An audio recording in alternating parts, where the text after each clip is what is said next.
हे भगवान शिव, यदि सावन सोमवार में आपके इस भक्त से कोई भूल हो जाए तो क्षमा करना, हम सब आपकी ही संतान हैं। और जो इस वीडियो को लाइक करें उसके दुख दर्द और गरीबी को दूर कर देना लायक जरूर करें। सावन की हार्दिक शुभकामनाएं। दोस्तों, सावन सोमवार के पवित्र दिन में यहां पर बांधे एक जोड़ी हरी चूड़ी 24 घंटे के अंदर में देखे चमत्कार। सावन का जो महीना होता है मर्यादा एवं यह भक्ति का महीना होता है, भक्ति का माह होता है। सावन के पूरे महीने पर भगवान भोलेनाथ जी का नियंत्रण माना जाता है। कालों के भी काल कहे जाने वाले महाकाल शिव शंभू को सावन का महीना बहुत ही खूबसूरत लगता है। इस समय सूखे पड़े बंजर, सूखे पड़े बाग खिलखिला उठते हैं। चारों ओर हरियाली ही हरियाली दिखाई होती है। सावन का महीना लड्डू गोपाल श्री कृष्ण को अति प्रिय है। अपने बाल गोपाल रूप में भगवान लड्डू गोपाल वृंदावन में सावन में स्नान अवश्य करने आते हैं। श्री कृष्ण सखियों के साथ मिलकर वर्षा आदि में स्नान करते हैं और नृत्य आदि करते। दोस्तों, ऐसा माना जाता है कि सावन के पूरे महीने भर भगवान भोलेनाथ जी की पूजा पाठ करने से वह शीघ्र ही प्रसन्न होते हैं। सावन का पूरा महीना भगवान भोलेनाथ का प्रिय महीना है। इसकी अनेक पौराणिक कथाएं एवं धार्मिक मान्यताएं भी हैं। दोस्तों, जनसाधारण लोग किसी और महीने में संयम नियम का पालन करें या ना करें, लेकिन सावन के महीने में संयम एवं नियम का पालन जरूर करते हैं। सावन में जो लोग व्रत आदि करते हैं तो उन्हें पूरे महीने भर लहसुन प्याज तथा किसी का झूठा भोजन भी नहीं करना चाहिए, क्योंकि इस समय व्रतधारी भगवान शिव की शरण में होता है। तो आप कोई भी ऐसा पाप ना करें जिससे भगवान शिव क्रोधित हो जाएं। तो आज की जो वीडियो है बहुत ही सुंदर है, ज्ञानवर्धक जानकारी है। इस वीडियो को अपने फायदे के लिए जरूर पूरा देखना है, क्योंकि अधूरा ज्ञान हमेशा अधूरा फल ही देगा और भगवान शिव का अपमान भी माना जाएगा। इसलिए सावन के शुभ अवसर पर वीडियो को अंत तक जरूर देखें और कमेंट में अपनी राशि जरूर डाल दीजिए। यदि हमारे पास कोई उपाय होगा तो वह आकर हम आपके कमेंट के रिप्लाई में जरूर बताएंगे। सावन के महीने की विशेष महत्व कुछ इस प्रकार से है। दोस्तों, सावन के महीने में ही समुद्र मंथन हुआ था। सावन के महीने में ही माता लक्ष्मी उत्पन्न हुई थी और माता लक्ष्मी को धन की देवी का दर्जा सावन के महीने में ही प्राप्त हुआ था। सावन के महीने में ही भगवान भोलेनाथ भूलोक पर आ जाते हैं और भूलोक पर जिनके घर पर यथावत शिवलिंग रखा हुआ होता है तो उनके घर में भगवान आशंक के रूप में जरूर आते हैं। दोस्तों, इस माह में भगवान विष्णु योग निद्रा में चले जाते हैं तो सृष्टि का जो भार होता है वह भगवान भोलेनाथ संभालते हैं। तो आज की जो वीडियो का विषय है बहुत ही सुंदर है कि इस वृक्ष पर बांधे 2 जोड़ा हरी चूड़ी आपकी हर इच्छा शीघ्र ही पूर्ण होगी। और इस वृक्ष पर सावन में अगर हरी चूड़ी बांधते हैं तो आपकी सभी मनोकामना शीघ्र ही पूर्ण होगी ही होगी और आपका आने वाला समय भी सुगमता पूर्वक से गुजरेगा।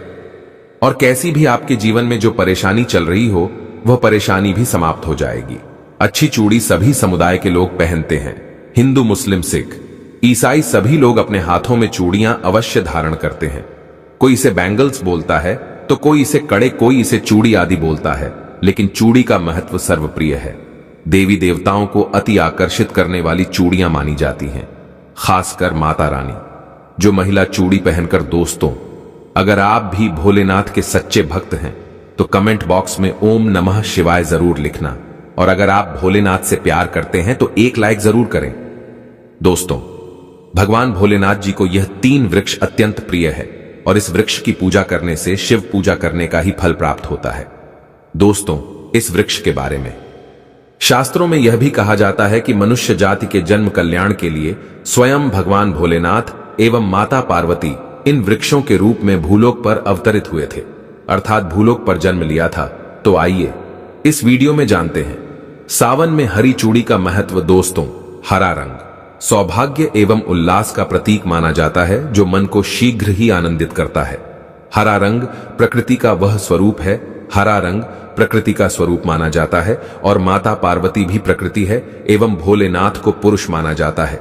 दोस्तों, हरे रंग का उदाहरण कुछ इस प्रकार से है जैसे सावन में भगवान शिव जी को चढ़ाए जाने वाले बेलपत्र, धतूरा, भांग एवं दूब हरे रंग की होती है। दोस्तों, प्रकृति निर्माण करने वाले भगवान भोलेनाथ हरे रंग से अति शीघ्र ही प्रसन्न होते हैं। सावन में जो महिला हरे रंग की चूड़ी पहनती है, हरे वस्त्र धारण करती है, उन्हें अखंड सौभाग्य की प्राप्ति होती है। दोस्तों, इसलिए कहा जाता है जितनी भी माताएं बहनें हैं उन्हें पूरे सावन के महीने में हरे रंग की चूड़ी जरूर पहननी चाहिए, हरे वस्त्र जरूर धारण करने चाहिए।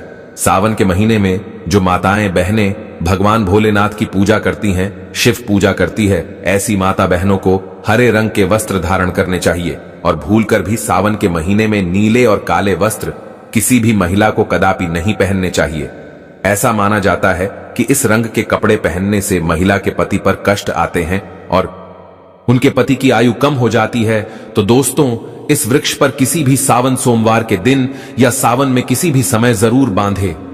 हरी चूड़ी दुर्भाग्य आपका सौभाग्य में बदल जाएगा। कैसी भी आपके ऊपर परेशानी हो, गरीबी हो, कष्ट हो, कर्ज हो, तकलीफ हो, जीवन में जो परेशानी हो, वह सारी समस्याएं समाप्त हो जाएंगी। दोस्तों, केवल एक ही सोमवार के दिन अगर आप यह उपाय करते हैं, हरी चूड़ी इस वृक्ष पर बांधते हैं, तो आपके जन्म जन्मांतर की गरीबी भी मिट जाती है और शीघ्र ही आपके एक ही सोमवार के दिन यह उपाय करने से मनोकामना पूर्ण होगी। तो दोस्तों, वह वृक्ष कौन से हैं? आइए जानते हैं। प्रथम वृक्ष है शमी का वृक्ष। शमी के वृक्ष के बारे में ध्यान से सुनिए। तो शमी का वृक्ष माता पार्वती का एवं भगवान भोलेनाथ जी का मिश्रित स्वरूप कहा जाता है। इसलिए दोस्तों, शमी के वृक्ष को उमा महेश्वर वृक्ष भी कहा जाता है। पूरे सावन भर शमी के वृक्ष पर माता पार्वती एवं भगवान भोलेनाथ जी का वास माना जाता है। सावन के महीने में गोधूली बेला पर प्रदोष काल के समय, अर्थात दोस्तों जब न ही दिन हो और न ही रात, अर्थात संध्या काल के समय, तो इस वृक्ष को संध्या काल के समय में, गोधूली बेला में या फिर प्रदोष समय में इस वृक्ष को छूने से पाप, दोष, कष्ट एवं परेशानी केवल सावन के महीने में छूने मात्र से समाप्त हो जाती है।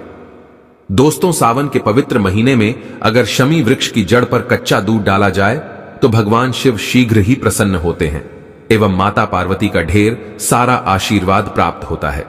दोस्तों, शमी के वृक्ष का महत्व कुछ इस प्रकार से है। भगवान राम रावण पर आक्रमण करने के पूर्व भगवान राम ने शमी वृक्ष की पूजा की थी और पांडवों ने अपने दिव्य हथियार भी शमी के वृक्ष के नीचे में दबाए थे। शमी का वृक्ष जिस घर में लगा होता है उस घर का कल्याण हो जाता है और उस घर में सभी प्रकार के भौतिक सुख का वास माना जाता है। तो दोस्तों, सावन के किसी भी सोमवार के दिन शमी वृक्ष पर उमा महेश्वर का ध्यान करते हुए 2 जोड़ी हरी चूड़ी एवं हरे रंग का रिबन जरूर बांधना चाहिए, या फिर हरे कलर का जो भी आपको श्रृंगार आदि मिल जाए वह आपको जरूर बांधना चाहिए, जैसे कि हरे रंग की मेहंदी, हरे रंग की बिंदी आदि या हरी चूड़ियां जरूर बांधनी चाहिए। दोस्तों, कैसी भी आपकी मनोकामना हो वह एक ही बार में पूर्ण हो जाएगी, क्योंकि इस खास समय पर यानी सावन के समय में भगवान शिव खास तौर पर वास करने आते हैं धरती पर और शमी के वृक्ष में स्थायी रूप से वास करते हैं।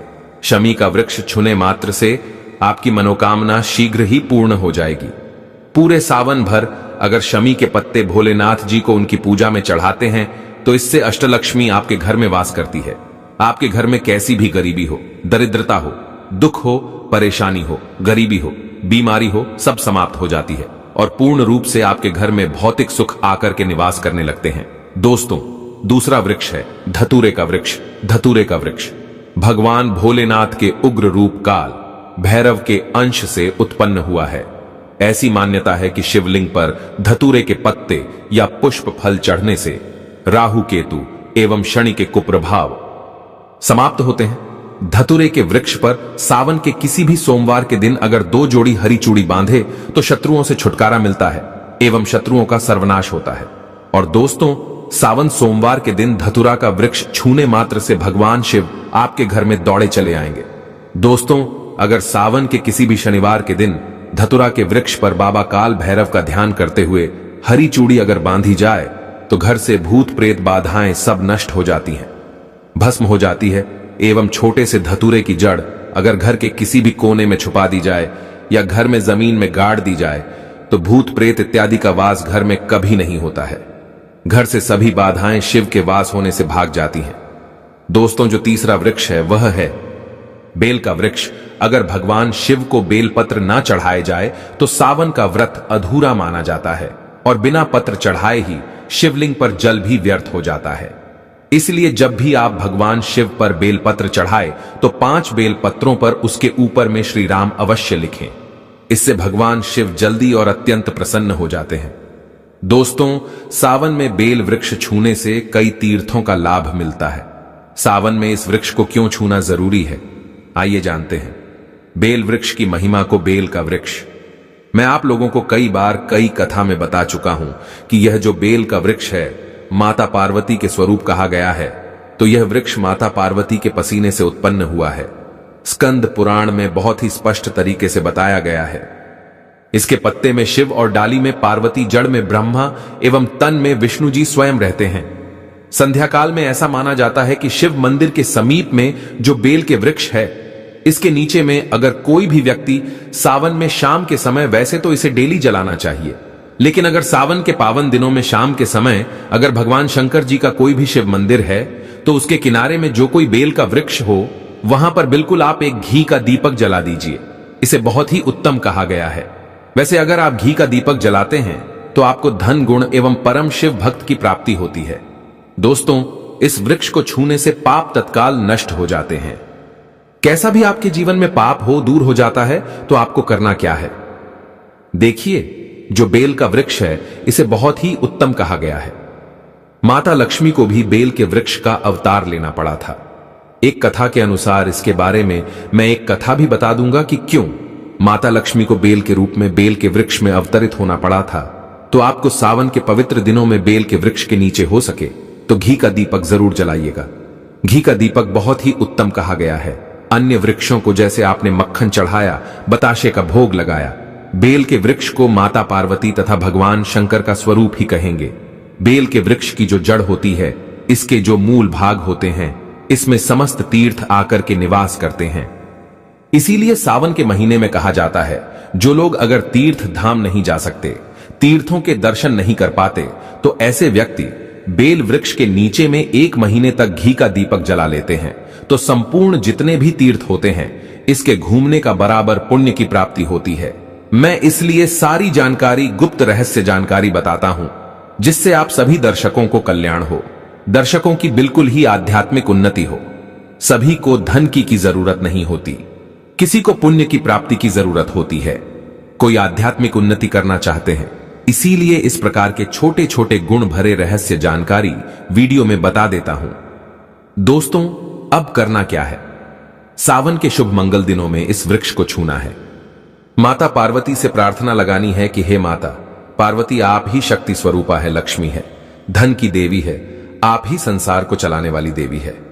इस प्रकार से प्रार्थना करते हुए इस वृक्ष को छूना है और बोलना है, मेरी गरीबी मिटाए माता, मेरी निर्धनता को मिटाए, मेरे जीवन में चल रही परेशानियां, सारी परेशानियों को दूर करें। इस प्रकार प्रार्थना करते हुए आपको एक कपूर और एक लौंग को भी जला देना है और एक काम जरूर करना है। जलाने के बाद इस वृक्ष को आपको बोलना है कि मैं भोग स्वरूप आपको धतूरे के पत्ते एवं धतूरे के फल समर्पित कर रहा हूं, आप स्वीकार करें। दोस्तों, इस वृक्ष की जड़ के नीचे में भी आपको धतूरे के फल एवं पुष्प को, पुष्प है तो पुष्प भी रख सकते हैं, फिर पत्ते रख दीजिए और अब वृक्ष आपको छूना है, प्रार्थना करते हुए कि हमारी गरीबी मिटाए, हमारी निर्धनता मिटाए, बिल्कुल ही आपके जीवन में कभी गरीबी नहीं आएगी। और एक प्रार्थना जरूर करना है, किसी की हाय लग गई हो, बद्दुआ लग गई हो, किसी का दोष लगा हो, जिसके कारण हमारी आध्यात्मिक उन्नति नहीं हो पा रही हो, तो आप जो है हाय बद्दुआ एवं किसी का दोष लगा हो, उसे तुरंत दूर करें। शनि राहु केतु का अगर दुष्ट प्रभाव लग रहा हो, नवग्रहों में से कोई नवग्रह हमें पीड़ित कर रहा हो, या फिर किसी भी हमारे पूर्वजों द्वारा किसी भी प्रकार का हमें पितृदोष लगा हो, क्योंकि पितृदोष लगने के कारण व्यक्ति की आत्मिक उन्नति भी नहीं हो पाती, तो आप बोलना कि समस्त प्रकार के दोषों को आप दूर करें, अपने अंदर में खींच लीजिए और आप हमें दोष मुक्त कर दीजिए। तो इस प्रकार से आपको यह प्रार्थना करनी है। और एक काम आपको जरूर करना चाहिए, आपको सावन के समय धर्म शास्त्रों में कहा गया है, बहुत सारे लोग भी बताते हैं, हमारे गुरुजी भी कहा करते थे, सावन के दिन अगर बेल के वृक्ष की जड़ में मिश्रित युक्त मिश्री, जो मिश्री आती है खड़ी खड़ी, आप सभी दर्शकों को जरूर पता होगी, शक्कर टाइप की होती है, तो आपको मिश्री डला हुआ दूध अगर आप इनकी जड़ में डालते हैं, तो ऐसा कहा गया है कि ऐसा व्यक्ति कभी निर्धन नहीं होता। ऐसे व्यक्ति के जीवन से किसी भी प्रकार से अगर लक्ष्मी रुष्ट हो चुकी हो, ऐसे व्यक्ति पर मां लक्ष्मी भी प्रसन्न होती है, ऐसे व्यक्ति के जीवन में धन का अभाव नहीं होता, ऐसे व्यक्ति फिर निरोग रहते हैं, निरोग काया प्राप्त होती है। आप चाहते हैं तो यही क्रिया निम्न के वृक्ष पर भी कर सकते हैं। निम्न के वृक्ष पर माता लक्ष्मी निवास करती है, समस्त दैवीय शक्ति निवास करती है निम्न के वृक्ष में। अगर आप जो है सावन के शुभ मंगल दिनों में आपको एक गिलास या फिर एक लोटे सामर्थ्य के अनुसार तांबे के लोटे में आपको दूध डाल करके इनके अंदर जो है अभिषेक करना चाहिए, इनकी जड़ में डालना चाहिए, लेकिन आपको मीठा दूध ही डालना है। मिश्री मिला हुआ दूध आपको चढ़ाना है, इनकी जड़ में डालना है और गरीबी मिटाने की प्रार्थना करनी है। या फिर जिन लोगों पर कर्जे का भार है वह लोग बोल सकते हैं कि हमारे कर्जे का भार दूर हो, या फिर जीवन में जो किसी भी प्रकार की जो परेशानी है वह परेशानी भी बोल देना। वह परेशानी तत्काल ये वृक्ष समाप्त करते हैं और आपको इसे छू करके आ जाना है। दोस्तों, सावन में आप इन वृक्षों को जरूर छुएं, आपका कायाकल्प हो जाएगा। भगवान शिव आपके ऊपर मेहरबान हो जाएंगे, आपकी भक्ति की कामना आराधना पूर्ण हो जाएगी। तो अगर आप महादेव की कृपा प्राप्त करना चाहते हैं और उन्हें अपने घर पर बुलाना चाहते हैं तो कमेंट बॉक्स में लिखें, भगवान शिव आपका स्वागत है। हमारे घर में हर हर महादेव, ओम नमः।